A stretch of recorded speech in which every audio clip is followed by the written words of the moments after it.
All right, everyone. Today we are going to be talking to X Social Media about Facebook ads for lawyers. These guys have so much data on what works and what doesn't work when it comes to Facebook advertising for lawyers. Hello, Lucas. Hey, Bill. How are you? I'm doing great. Why don't you give everyone a quick introduction? Yeah, absolutely.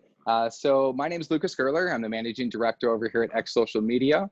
For the last 15 years, I've consulted with businesses of all shapes and sizes. And when I came to X Social Media, I came here specifically to help our end client, which is the plaintiff for our attorneys. That's who we look at as our client. And if you look back at our company as well, we started about 10 years ago with a BP oil spill, where it actually washed up in the backyard of our founder, Jacob Allerby, when it washed up in his backyard. And you can find all of this in his book, The Facebook Effect for Lawyers, which is available on Amazon. But it washed up in his backyard. It was something that, he didn't have a single resource to go to find information on how he could help himself or how the business next door could get remuneration. So it was something that he created, bpoilspill.com.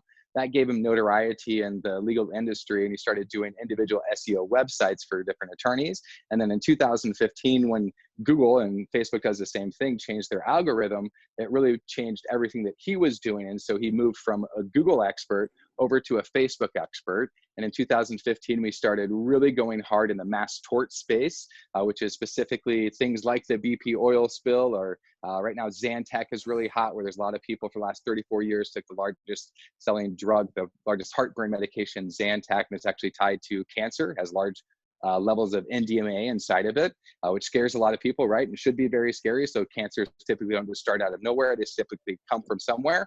And that's what we're finding out. And that's what we're fighting for. And that's what we're helping our attorneys find, is people that have been affected by these different things. And then because we're doing this at a very large scale, we also have all of the data going back to the beginning of time, really, when we started doing this. Really, we're the first to do it on Facebook, where we have data off of what works and doesn't work. And we have that in real time. That's so cool. And that's one of the things that really attracted me to what you guys were doing, was when I met you at the National Trial Lawyers Summit. Really, the majority of our conversation was revolving around data.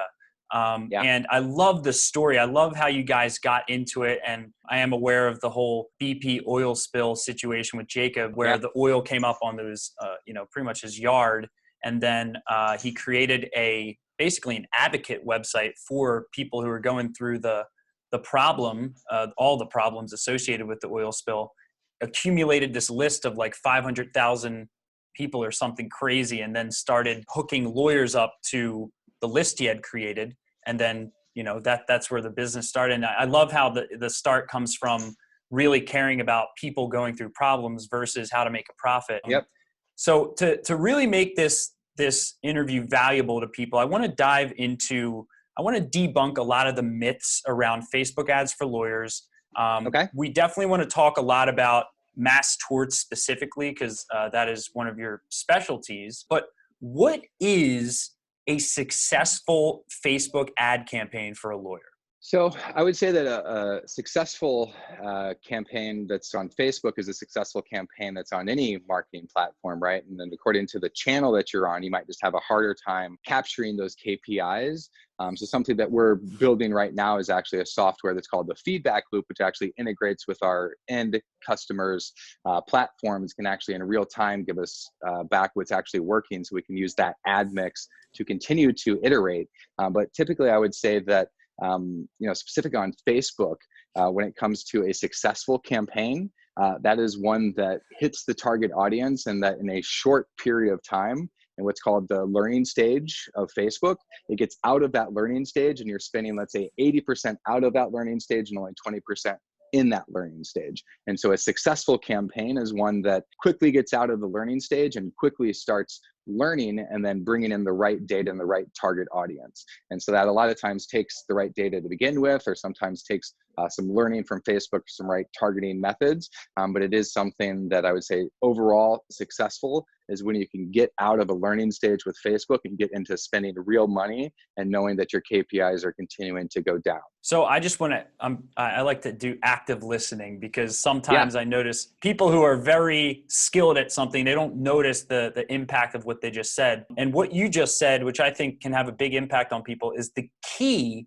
really is getting out of that and I'm taking notes because it's such good information. The key is getting out of that learning state, right? Because a lot of time, I mean, we talk to a lot of lawyers here at my agency. We primarily do a lot of Google ads nationwide for lawyers. And, a big pain point that we hear all the time is they don't want us learning on their dime. And that's pretty much what you guys have systemized, is the collection of big data. But before we go into the weeds of, big data and all that, let's talk about some of these beliefs that lawyers have about Facebook ads that prevents them from doing anything on Facebook ads. One of them being, my clients aren't on Facebook, and or the other objection being that Facebook is so top of funnel, i.e., it's an interest-based platform, whereas Google is intent. How would you overcome those objections in a lawyer's mind who's listening to this right now going, Facebook ads isn't for me? Well,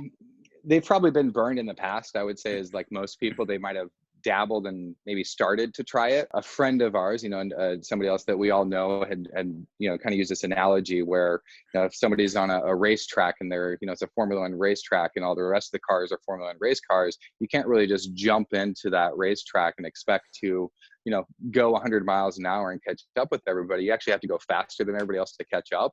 So there's kind of two things working against most attorneys. Is one, everybody else is already ahead of them. And then the other one is that most of them, when they're trying things, they're just dipping their toes in the water and they're not truly trying things, right? And that's all across all channels. It's not just Facebook specific, it's also search specific, it's with traditional ads and billboards and TV. And like most things, it's, if people are there, if your target audience is there, you want to be there as well. And you just have to learn better ways to show up there. And a lot of times with the internet, you can actually have a one-on-one conversation or a personal connection with people. And so I think that it's, if they agree that they want that personal connection with a person, they can't get that personal connection with a TV or a billboard ad because the person can't interact with them. Whereas with Facebook, it's something that they can get that personal interaction with them. And really it just comes down to knowing how to find the people and make sure that they're educating the right people. And especially with what we do, and that's why we're using Facebook a lot with mass torts, is that a lot of times we're having to educate people, with Zantac as the earlier example, where nobody knows that this drug had these interactions, or that it created this high, I think it was 75 times the normal levels of NDMA inside of people's bodies. But it was this one testing pharmacy out, I think it was like Canada, that actually tested it and found this out. And so it's, how do you create that information, disseminate that information to people that otherwise were most likely to have taken it? And it's really that focus that Facebook allows that no other platform allows. And so for any attorney that would be hesitant, I would say that that's great that you're hesitant, but it is also something that with the right company that's using the right data, that is looking at it the right holistic way. And I think you use the term like awareness, right? So there's different stages of a funnel, and there's different parts that digital fits into, different parts that traditional fits into, and definitely some parts that connect the two. And I say that there's definitely both awareness stages and consideration stages that you want to use Facebook for, but definitely for the conversion stages as well, similar to YouTube, where you can do it off of video intent and things like that.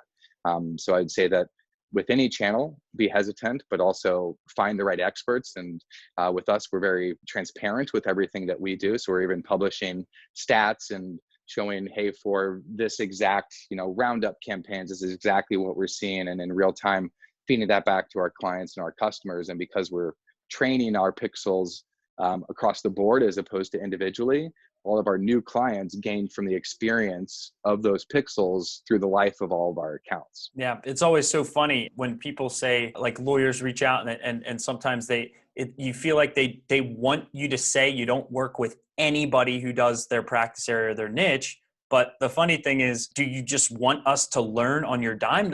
No, you want us to collect data from multiple campaigns that failed, that succeeded, and use that data so you can start off with more success versus having a 12-month optimization period. So another question that's popping up is strategy on Facebook ads. So let's talk about this whole belief around, and a lot of people say this, that the best Facebook ad strategy in personal injury, for example, is to first put out a piece of content to a general audience. Mm-hmm. And Then the people who are interested in that content are going to engage further. Let's say it's a blog post on what to do after a car accident.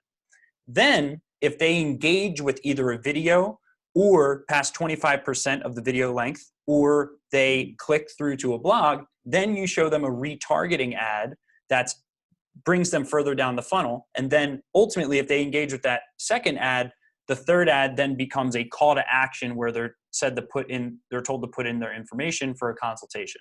So this is a strategy I've heard a million times as the only strategy that works for lawyers on Facebook.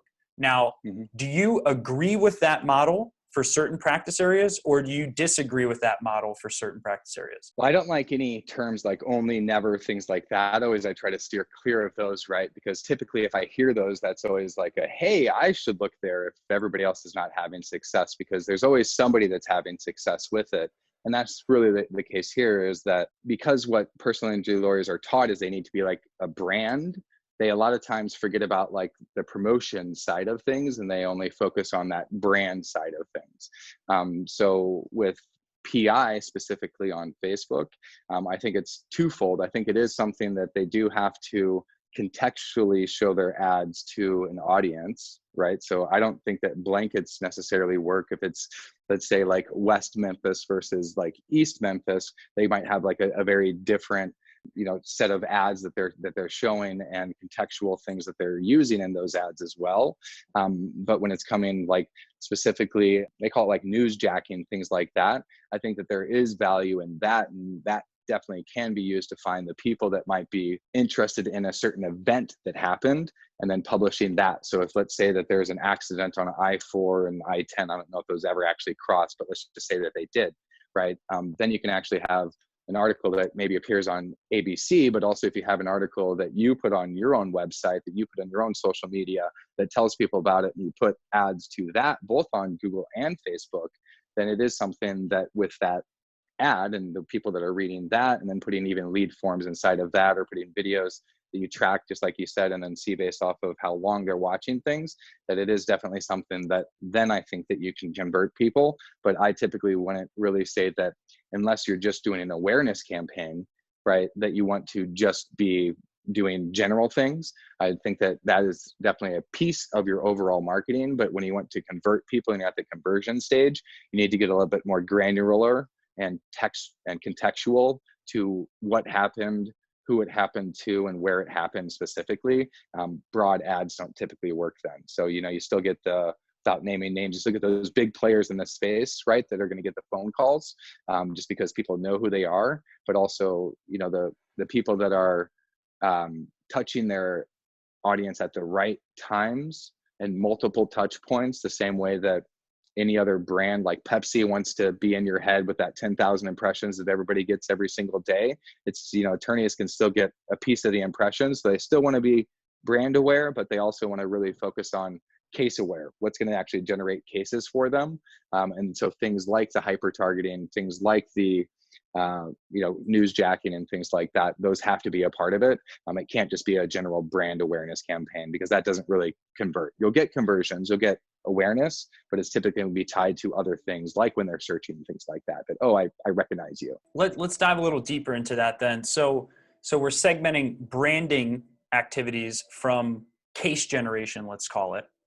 Yeah. And the next question then becomes like, okay, well, if someone doesn't want to invest in that branding, more zoomed out focus on Facebook, just getting attention, what are some methods that you guys have learned specifically within mass torts that shortens that awareness cycle, I'll call it? And this should be my next book, Shorten the Awareness Cycle. How do you do that with your mass tort campaigns? And I know that you guys use qualifiers, but let's go like one step deeper. Is it a 4-ad sequence? Is it one ad sent to people with a high certainty based on the data you've collected will be interested in that topic? Like what's the next level for a Facebook ad campaign that you've landed on for mass torts? Yeah, so there is definitely different ad mixes at different stages to move them through the funnel. And it's definitely something that Certain times we're leveraging Facebook's algorithm to build an audience. Other times we're building that audience and then giving it to Facebook. And other times we're leveraging our past data to in real time enrich that audience in real time as well and make it smarter, if you will. But I think that, using mass torts as the lens that we're looking through here, when we come to like, if we use Zantac, a lot of times it would be like a breaking news video, right? And so it's like something that is newsworthy, and then that is a video that explains it to the masses, right? And then based off of that, then it can go into different ad text and copy, and maybe even some other like moving text videos where it's just, again, kind of hammering the points, it's in 15 seconds that this affected this many people, if it, things like that. You can't say you, right? So it's like, it's just more telling the story, if you will. And then as you get further down the funnel, it's more about like, the compensation, the end of their journey, getting whatever state of mind back to the place that they were before this all happened, right? Getting restitution. So it's education in the beginning. I would say that education is the awareness stage, right? A lot of times with what we're doing.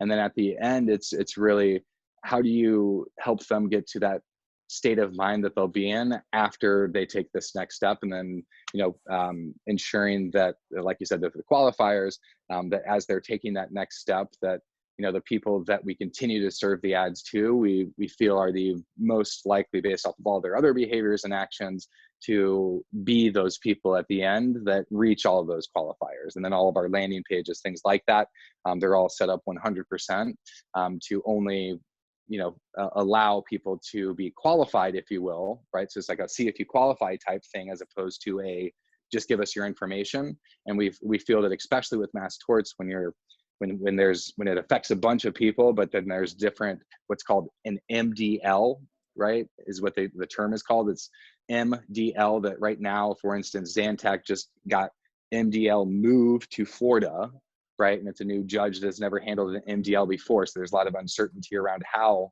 this is going to go moving forward, right? And so that MDL is basically what's qualifying that person for, having a case, right? So the better that we can get about understanding things like qualifications down here, the more we can focus our education on those qualifications up here, so that we're giving them, we're dropping in things that might disqualify them. It's, hey, if you took this, or if you did this, otherwise you might not qualify, things like that, but check here to see if you qualify.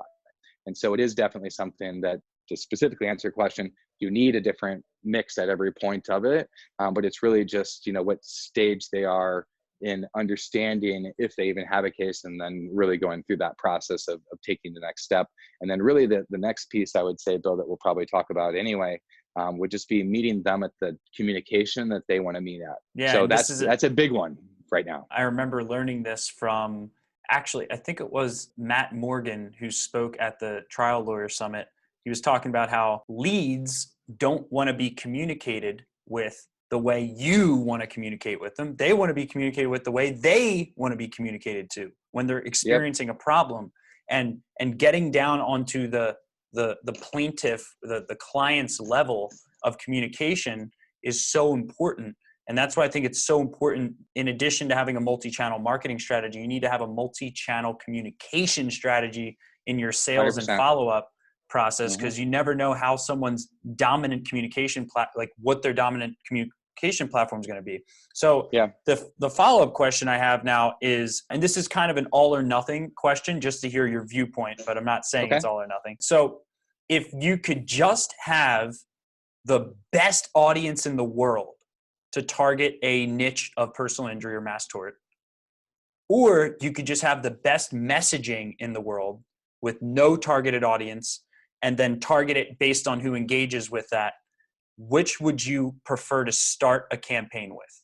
I mean, I'm super data nerd, so you probably already know my answer, Bill, but the more you can give to Facebook or any other platform in terms of who that target audience is and what other data points or anything you have on it, the better your campaigns are always going to be. I've run lots of campaigns where we'll do a test, right? We could call it an A/B test, but typically we do A, B, C, D, E, F, G, right?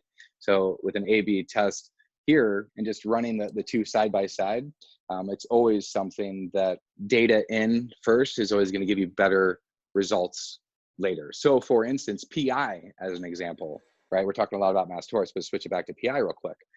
If you know, for instance, that somebody doesn't have the insurance that would even qualify them to have a personal injury case, why ever even show them an educational ad or a brand ad or anything?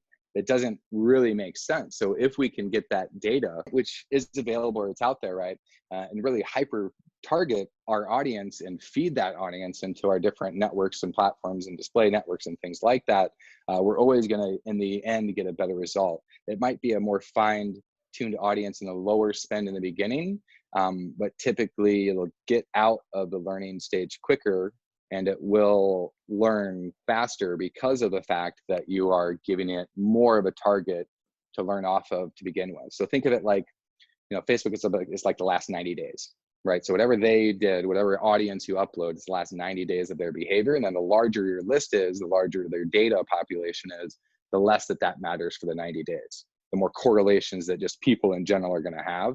But, the smaller your list, the more it needs to really be fresh. Things like that. So you don't want to necessarily use like something from 2 years ago and it be a really small list, because when it's going to be based off of the last 90 days of behavior of those same people, but those same people might have very different behaviors. So whatever led them to whatever got them in that list or whatever, right, is going to change. And that's definitely something that, and that's the reason why you need fresh data and data in real time, and why we're using our feedback loop. But it's also something that, it's sometimes you don't have an option. Right. So sometimes you have to start from scratch, right? Sometimes you're creating that audience. But if you can use offline and online channels to create the audience, that's always when you're going to find the best bang for the buck. So if you can have something that is, a campaign that is viral, that is, physically where people can touch, that'll then translate to digital as well. Right. So yeah, that makes sense. And I think that's a really big point, is everyone wants accurate data, but what I rarely hear talked about is fresh data, right? Yeah. That's a pretty big point. Yeah. Yeah. So it's something that we didn't, it's something that, as like a premier Facebook partner, that's things that we learned from them in our interactions with them. So even like things like the audience network going out in April, it's things that, everybody should know. And I'm sure that they announced at some point, but they told us, well before they told everybody else. And it's something that even more reason that data, how we pixel things and how we do things in our accounts becomes even more important as they get rid of that audience network, which is a lot of it's just tied to, all the cookies and everything like that. The Cookie Monster is not even a Cookie Monster anymore. And Sesame Street, he's like, he likes vegetables and stuff like that right now. Yeah, that's a good point. So another question is, and this is something tons of people, including myself, I don't even know the answer to, is what is statistically significant? Like, what defines significance when it comes to the data and accuracy that you put into Facebook? So there's definitely minimums, I would say, and then definitely there is no maximum, right? So the more data that you have, Bill, it's always there's going to be correlations to it. But again, going back to the fresh, I'd rather have a smaller set of fresh data than a giant set, going back, maybe 10, 20 years of data, if we are using it to leverage it for an audience. It's different if we're leveraging it in different ways. Direct mail, things like that might still have, appropriability, things like that, right? I'm just using that as an example. I haven't done a lot of direct mail campaigns recently, just as a side note. But I'm just saying that there might be other uses for that data outside of what we're doing. But when it does come to smaller audiences, smaller data pools, it is something that the fresher, the better. The older the data is, again, it's just the behaviors might change. But again, it's also like on a, let's call it a case by case, just like everything with marketing. And most people, they're consulting, right? It's might change according to how you ask it. But in general, you want big. And I would say that, statistical relevance comes in when you have, the 5, 10, 15,000 person data pools. I would say that, if you're shooting lower than that, you can still find some correlation, but you might need a data scientist to uncover that. Right. Yeah, I mean, these are phenomenal points. Huge insight I just had is bigger isn't always better. You did say that. You said you'd rather have a fresh, targeted data set than Yep. a huge data set that's old and may not reflect the behaviors that you want to target on Facebook. So that's a huge takeaway right there, which leads to another question, which is the audience network going away. So a quick point on this, and I preach this in a lot of the videos that we have on YouTube, is that one of the biggest diseases I sense in the legal marketing industry and really in the small business marketing industry is what I call AJS, agency jumping syndrome. It's this Yeah. constant syndrome where people feel like they can test out a marketing agency, right? Cut it off and then just start anew with a new campaign, a new, without leveraging any of the data collected in that process. The thing that I'm leading to here is the importance of owning your data over a long period of time. Whether you work with a company like you guys that does that, I think it's vitally important on the corollary to also to own it for your own business as well and not depend on a third party in and of itself. So long-windedly, my question is, since the ownership and use of big data is going to become more and more important on social and the audience network going away, let's talk about, now that we understand the importance of big data, let's talk about the audience network going away and what that looks like. So when you say that Facebook's audience network is going away, what does that mean? It all comes back to the cookies, right? So the audience network is everywhere that you go that Facebook has a relationship with a different web property that's not owned by Facebook, that has allowed them to display their ads that are originating from Facebook Ads Manager out to that other site. And then the reason it's going away is with all of the European changes, our changes in the US, things like that, and the fact that the internet is diaspora that doesn't, have geographical bounds. It's something that Facebook just probably doesn't trust that everybody that's visiting and is getting the right messages to make sure that when they are collecting any data, they're doing it in the correct way. And so to basically eliminate any sort of responsibility on their end or involvement, they basically just said, hey, since we can't control this, and they're all about control, even though they may or may not know what their algorithm is doing at any given point, right? But they're all about controlling everything else. And so right now I'd say, hey, we can't control all the other networks within our audience network. And so instead of allowing anything to come out of our control, we're going to limit things to our feeds and things like that and allow our advertisers to still advertise there. But when it comes to audience networks, that's, things like DSPs and display networks become more important. And then you've already hit the nail on the head. It's like, our own data becomes very important at that point. And then also like our customers' data and the fact that we're leveraging their data in real time for them. And I think that the best way that I can explain that, Bill, would be, if you have $1 million, right, and you're spending that $1 million, right, we can definitely get $1 million worth of data very quickly. But the problem becomes is that most companies aren't spending $1 million worth of a spend in any short period of time. So when we go back to the learning period, that they're basically doing is they're having to, maybe take their $500 or $1,000 or $10,000, right? And they're testing the waters to see if things work. The difference between a company testing the waters by themselves, where they're spending their $10,000 and they're starting that learning period and starting the pixeling, things like that, versus a company like us, would be that we're leveraging the data going back in time, right, off of our ad accounts that we've had since things were different, similar to like Google's changes that changed at a certain point. Facebook's changes always are gonna affect what you can and can't do, just like this audience network going away. So we've had the ability to leverage this audience network, right, to build our data, to build what is the target audience, and then to use that to uncover new audiences based off of those target audiences. Data is the most important thing right now, whether it be data before you're advertising or the data in real time of what you're advertising.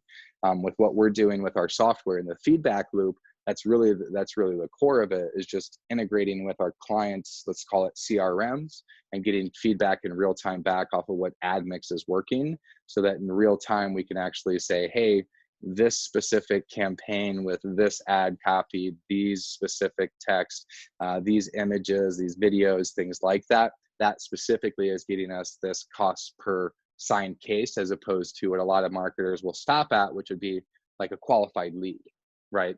And if we stop at a qualified lead, that's great, but that's not true data, because it's just a qualified person. And when we're talking this scale and like, you know, epidemics that touched millions of people, with one we're currently working on, I think there was something like 3 million addicts, right? And so there's lots of people. And so data becomes more important, both the more people you're trying to reach and the smaller people you're trying to reach. Either way, data is important. If you're trying to find the needle in the haystack, or if you're trying to find everybody that this touched, the more data you have, the quicker you'll find that needle, the quicker you'll find those larger sets of people, the correlations between them. Man, great answer. So I hope everyone listening to this got a ton of takeaways. I know I did.